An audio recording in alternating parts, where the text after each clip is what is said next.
welcome back. New year, new me. When we left off, we had just defeated a large coalition against us by the vile northern Italian states. Before I forget, someone wanted to see the cultural map mode, so let's take a little look. Our primary culture, this Median culture, is actually a minority in our country. Neapolitans make up the majority of people in the nation. Then, of course, we have Sicilians, these Emilians and Tuscans. Our culture is actually spread around a little. This is actually due to the Pope, because he also shares this primary culture, and when he got exiled to various points, he spread his culture around, so that's why we're seeing a little bit of Medians in Croatia here. We have some in Albania as well, because they were also our vassal at some point, and these guys over here, they actually converted to Median. I think I forced them to at one point just for lols. But so they're spreading some Median around. The Pope has actually been exiled from Macedonia. He was fully eliminated. He's actually respawned up in northern Germany as he is wont to. The papal state is now a member of the Holy Roman Empire. I guess it really is holy at this point. Outside of us, I'd say cultures, nothing really crazy is going on. Funnily enough, Turkish hasn't managed to spread much, despite the Ottomans taking over a lot of the lower land. They are getting Mamluked, though. Nothing really jumping out at me culture-wise. Maybe someone else will notice something important or relevant. For this session, we're going to spend the next 4 years at peace, mainly because we have a truce with basically everyone that borders us. So we can't really go to war with anybody. But our goal for this section is actually going to be to take Sardinia, as well as keep expanding in northern Italy as well. My strategy will be to declare war on Sicily, who is in a personal union with Aragon. So by doing that, we'll pull Aragon in and we'll take their vassals here, territories here in Sardinia as well. And then we'll probably declare war on Tunis and take their part of Sardinia. I'm a little scared to go to war with Tunis though, just on the basic assumption that they are a lot stronger than us, mainly navally. They have lots of heavy ships, so it'll be hard for us to fight them on the sea, but we'll see what happens. We'll deal with the Aragon first. Outside of that, we're really just going to sit back and relax for a bit after fighting that major war. One thing I was thinking about, and it's crazy, it's a crazy thought, but it might just work. One of the problems with our rapid expansion is that we have lots of uncored territory, which leads to rebellious pops. But I was thinking, being conquered like this gives minus 50 happiness for a pop, or satisfaction, but they gain satisfaction from the happiness of their state. So hypothetically, if we increased a state satisfaction to 100, that would counteract the effect of being conquered, meaning all of our pops would be happy to be conquered and we wouldn't need to worry about them rebelling, which means we could use our cabinet seats more effectively other than cracking down on rebellions and just constantly coring. We could do other things like actually push our values where we want them to go. I'd really like to get humanism up so we could start assimilating cultures into ours. Because converting people isn't really that relevant to us right now because we're in Italy where everyone's Catholic. But of course, giving out privileges to get these guys to 100 could be a bit of a conundrum. It's definitely going to decrease our Republican power, which is already pretty low, because there's not many ways for us to actually increase it. Since we don't have crown members of our ruling dynasty, since we don't have a ruling dynasty. But maybe it won't matter.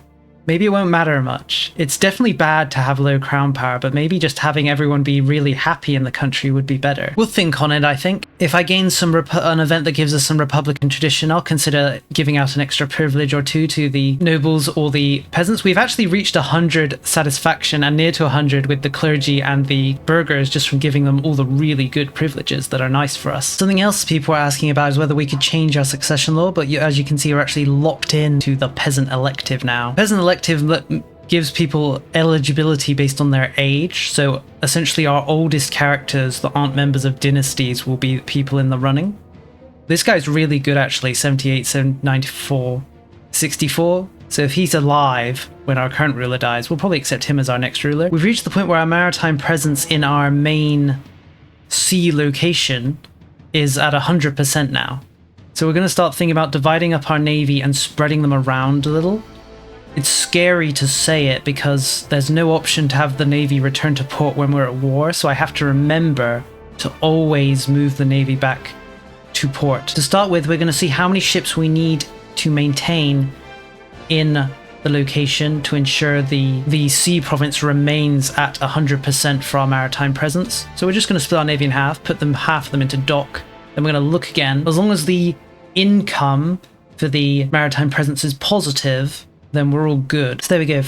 This should be enough. 15 light ships should be enough to maintain maritime presence of 100 in this sea. You can see that we haven't fully got 100% maritime presence in these deep water provinces, but they don't matter that much, because when it comes to spreading our maritime presence, we'll mainly be doing it along coasts. Although it might be important when we start to spread to Sardinia once we fully take it, but for now we're going to leave it be. We're going to take the rest of our navy and we're going to have them start increasing maritime presence along the coast here. Our goal is really to increase it all the way around so that we're getting our high control in both sides of Italy. It's going to take a little while though.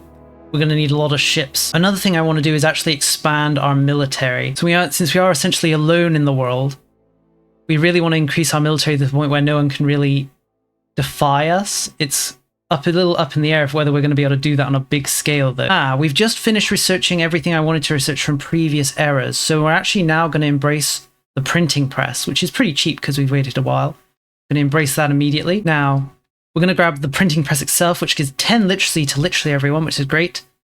From there, it's a little bit of a choice. I'm thinking that we come down this side here, go all the way down to get this extra cabinet seat, as well as the power projection. We'll also get paved roads. We are Rome after all, and having more roads is the real Roman way to do things. After that, we'll probably come down and grab Republican power so that we can pass a new law. And we'll probably grab cabinet laws as well so we can pass another law. Laws are pretty much... Oh, we'll probably leave that there. That's 15 researches, so we'll see where we are once we finish all them, whether we've embraced another institution, which we're quite close. We could embrace pike and shot right now, but I think we're going to hold off and get those printing press researches done first. All right, our truces have expired. I think we're going to immediately declare war on Italy. No, not Italy, Sicily. We'll bring in Aragon as expected. It'll cost us the usual 22 stability. We're just going to go for it. The main thing to be aware of is our navy is a lot weaker than theirs. What we're going to try and do is transport them as much. And because we're in the age of discovery now, we don't actually have access to naval levies. So we're going to have to be a little careful. How many cogs do we actually have? Did I declare this war while having none? Yeah, I only have 2 cogs. Whoops. Oh well. We're going to try and transport as much of our army across to the other side as possible. I mean, we don't really need that many, surely, to occupy all of Corsica. I doubt there's that many garrisoned soldiers here. The real problem will be when they transport over their armies from Aragon and elsewhere. Oh, it looks like there's around 10,000 soldiers here already. They are at war with Morocco, though. And Tunis. So hopefully they'll fight with them and not with us while we transport guys over. Looks like the Aragonese have actually decided to attack us. I'm pretty confident we're going to win this, especially because we are transporting more troops over via sea while the battle's ongoing. So even though they outnumber us to start with, reinforcements will arrive via sea. And there we go, we beat them back, just as I thought we would. It looks like Aragon has actually lost most of its army in this war, I guess. The war with the Moroccans and the Tunisians was stronger than I thought. That might get a little awkward though if they end up being the ones that take this land that we want. One thing we're going to start doing is building up a spy network in Tunis so that we can create a casus belli for a religious war. At the very minimum, that will help us preserve some of our stability.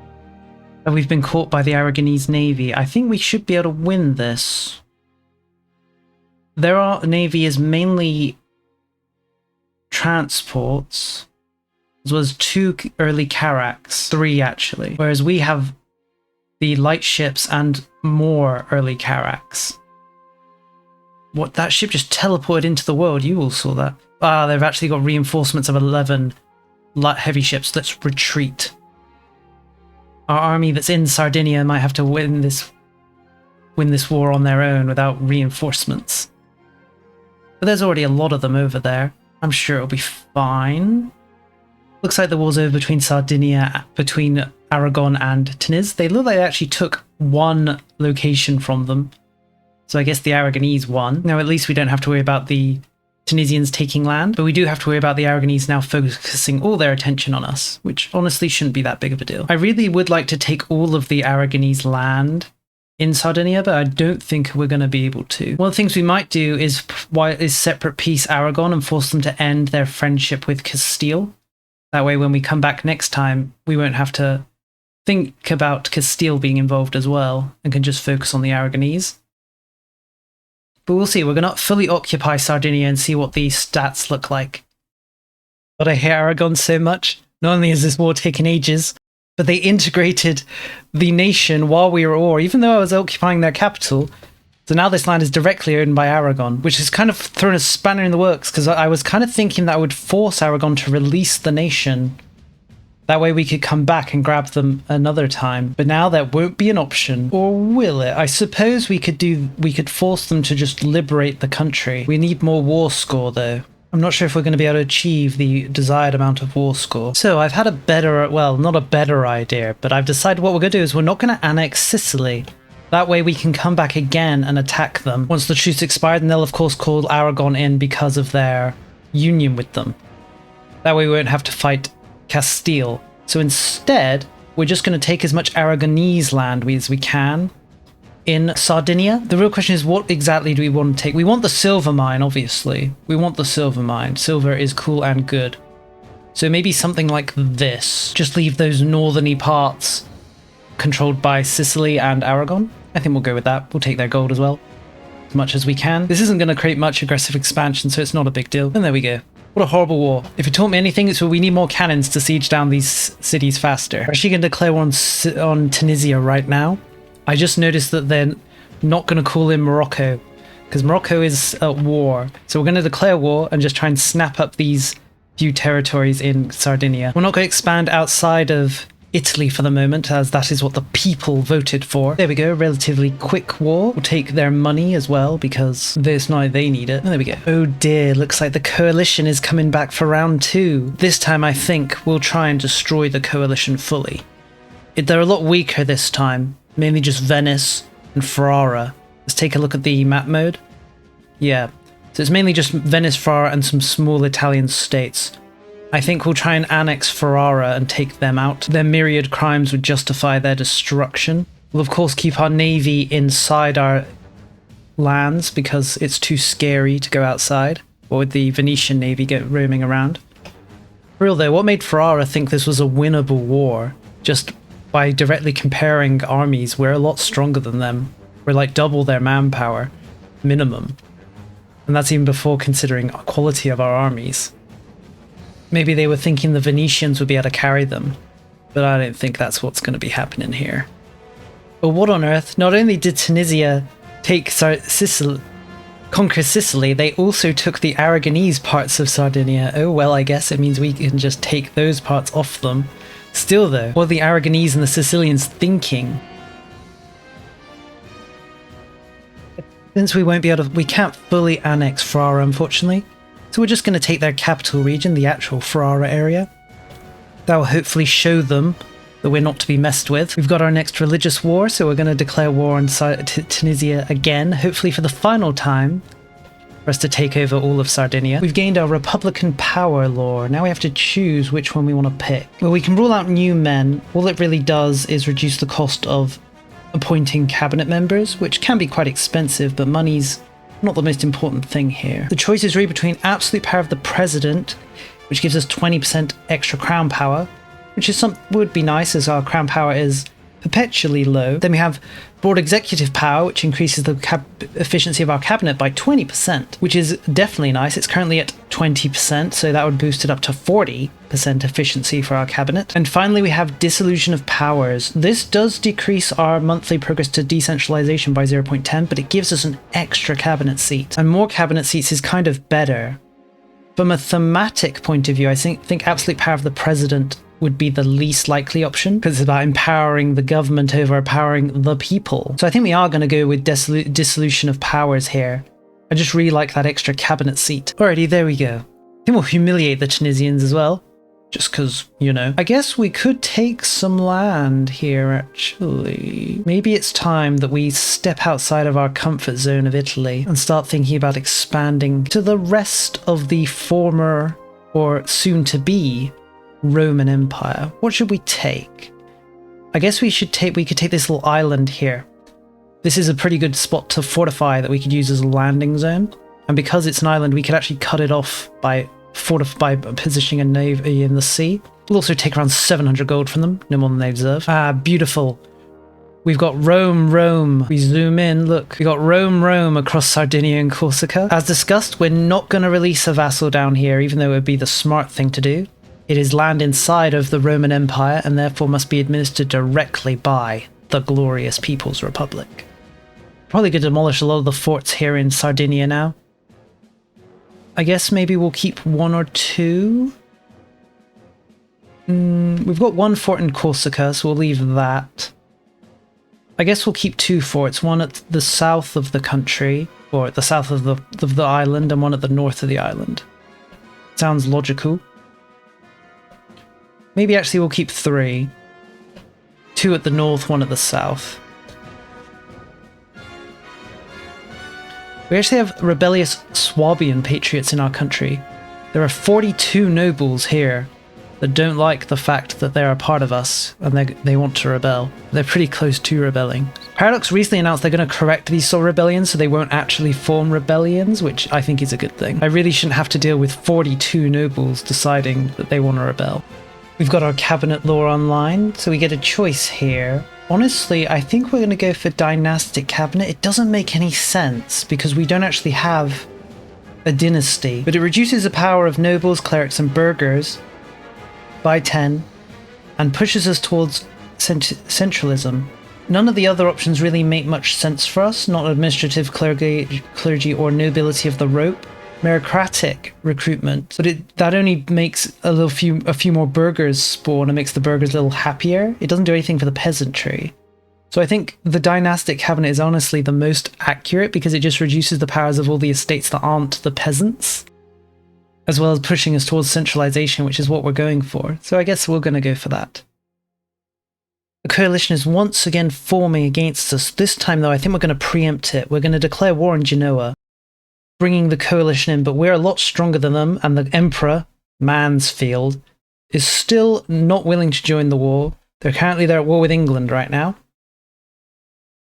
So we're going to take advantage of that to try and do some damage to the coalition. We'd like to take Genoa itself. Milan seems to be growing quite powerful here in the north though, so I imagine that how this is eventually going to end up is Venice, Milan, us, of the only powers in Italy. And then of course we'll have to correct that. Remember to put all our navies to hide inside the ports because we don't want to mess with the Genoese navy. Alright, this war was a little more hectic than I thought it would be. I underestimated the power of Venice and Aragon, but we have managed to win. And I think we're just going to take Genoa itself. That's basically what we can take because of how expensive it is on war cost. Ironically, this doesn't increase aggressive expansion much. I guess we could take a little more, but it seems they don't really want to hand it. They'll hand over this province. So I guess we'll take this. Coalition disbands. We can decommission armies. We've managed to upgrade our standing army, so we're now using the early forms of muskets. Some people may be curious why we're only using infantry.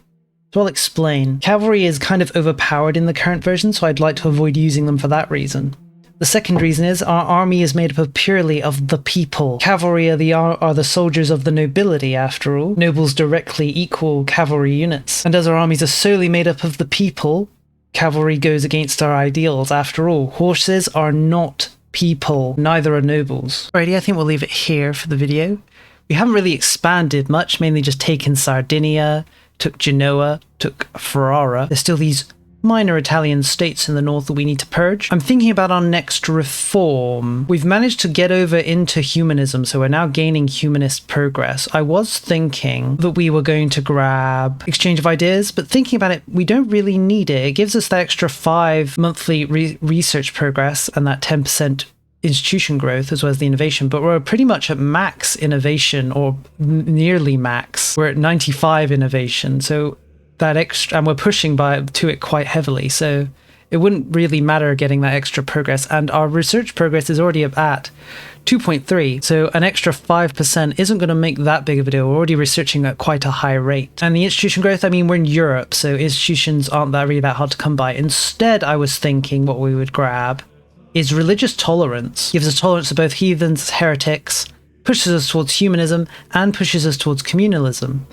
And since we're going to start expanding into non-Christian land now, it would be beneficial to get the heathens and heretics on side, because every point below 1, they become rebellious. I think next time we'll also begin attacking Tunisian in earnest. It's about time the Roman province in North Africa was brought under Roman rule. When it comes to military strength, we are actually one of the strongest nations in Europe right now. We have the highest standing army in Europe, only the French being opposed to us, amongst great powers, of course. It could be there's a not great power around here that has a larger standing army. Hungary has around 7,000. Castile has a shockingly low standing army considering how many levies they have access to. So next time I think we'll probably kill Milan, or at least take Milan itself, and then maybe we should discuss it now. We could probably form Italy next time. We only need to take another 21 locations plus Milan itself.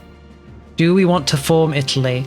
There was some discussion over whether the advancements are any good, so let's look at the advancements now so that you guys can have a think on them. The first one we'll gain access to is the universities of the peninsula. This is pretty great. Increases your max literacy by 5. On that note, our max literacy overall, if I can find a location with a peasant in, our maximum literacy is currently 39.5. It'll go up to 40 total once we get innovation up to the max. So researching that innovation would give us an extra 5. Next up, we would get continuation of the Renaissance. This is alright. It just gives us an extra 10% to our tradition, cultural tradition and influence. Then we get connecting the interior, which reduces the time it takes to build roads. Great families of Italy, which gives us low prestige and diplomatic capacity, which is useless for us because we're never going to have any vassals or allies. Prized possession, which gives us 10% increase to our sailors and soldiers. Influential clergy, which gives us some monthly religious influence, which isn't that useful for us. Italian adaptation, which gives us a 20% decrease to the cost of institutions, which isn't that valuable for us because we're in Italy and Europe. Hardships of war, which decrease monthly war exhaustion by 0.2 and gives us a 10% fort increase. Flourishing cities, which decreases the cost of urban buildings by 5% and increases pop promotion speed by 10%, which is pretty great. Great condottieri captains, which decreases the cost of hiring mercenary leaders and mercenaries themselves by 20%, which is kind of useless for us because we don't have any mercenaries. And then finally, in the age of absolutionism, we'd get appealing landscapes, which increase pop migration speed by 10 and town and city migration attraction by 0.10. Personally, I don't think these bonuses are worth exchanging our cool red and yellow flag for this Italian flag, and our cool Roman name for just Rome as a nation, for the name Italy. I actually checked and Italy doesn't have any unique events for it. It also doesn't have any unique reforms.